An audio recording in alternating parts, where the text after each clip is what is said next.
እኔን ለማዳን ዝም ያለው ኢየሱስ እኔን ለማዳን መመለስ ይችላል፣ ማጥፋት ይችላል። ሊያግዙት ሲሞክሩ ሰይፋችሁን መልሱ ያለው ሰይፉን የመዘዘውን ሰውዬ ለማዳን፣ ጆሮ የተቆረጠውን ሰውዬ ጆሮ ለመለጠፍ ብቻ አይደለም፣ ለሱ ሰውዬ ዘላለም ሕይወት ለመስጠት ኢየሱስ እዛ ድረስ መውረድ ነበረበት። እሺ ብሎ ወረደ።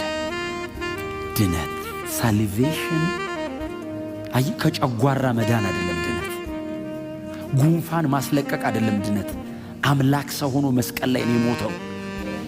አይ የሆነ የሞተ ሰው አምጥቶ ተጸልዩለት ተነሳ አልተነሳ ይሄ አይደለም ድነት። ሳልቬሽን ከዘላለም ሞት ዳንኩት ነኝ። አይ ሞት ኢንተራፕት የማያደርገው ሞት የማይበጣብጠው ህይወት የተሰጠኝ ኢየሱስ ሞቶልኝ ነው። ሞት ለምንድን ነው የማያስፈራ? ኢየሱስ ሞታ ሞትን ይዞት ሞተ። የንጽህናውን መጠን ይኸውና የሰው ልጆች የኃጢአት ጥልቀት ይኸው ኢየሱስ የዚያ የኃጢአት ጥልቀት ውስጥ የገባው በዛ ንጽህና።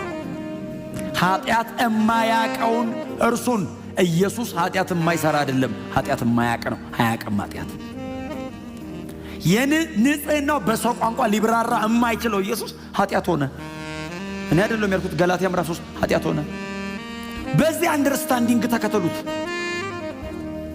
መሰቃየቱና መሞቱ ሁሉ አይናችን ፊት ይምጣ። እውነቴን ነው የምነግራችሁ። የሚያደርግልን ነገር አታስቡ፣ የተደረገልንን አስቡ። ካረገልኝ በላይ ምን ያደርግልኛል? ከሆነልኝ በላይ ምን ይሆንልኛል? ከሰጠኝ በላይ ምን ይሰጠኛል? ከዚህ በኋላ ምንስ ቢሰጠኝ ራሱን ከመስጠት በላይ ምን ይሰጠኛል?